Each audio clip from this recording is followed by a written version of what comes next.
राष्ट्रवादीचा वर्धापन दिनाचा कार्यक्रम पुढे ढकलण्यात आलाय। 10 जूनला होणारा वर्धापन दिनाचा कार्यक्रम हा 11 जूनला होणार आहे। 10 तारखेला दिल्लीत एनडीएची महत्त्वाची बैठक असल्यानं वर्धापन दिनाचा कार्यक्रम पुढे ढकलण्यात आल्याचं कळतंय। राष्ट्रवादीचे नेते खासदार सुनील तटकरे यांनी माहिती दिली आहे।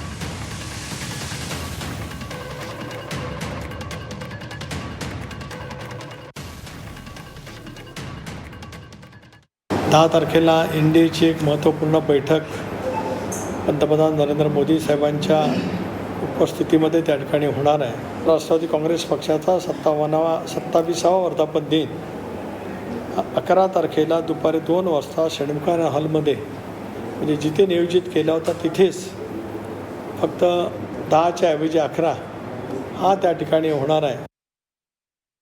राष्ट्रवादीचा तर अजित पवार असते तरी झालं असतं का? कारण हो झालं असतं ना, काय अमित शहाचे पक्ष आहेत त्यात वेगळं काय, एनडीएमध्ये ते सदस्य आहेत, ते करू शकतात, ते काही करू शकतात, बोलूया।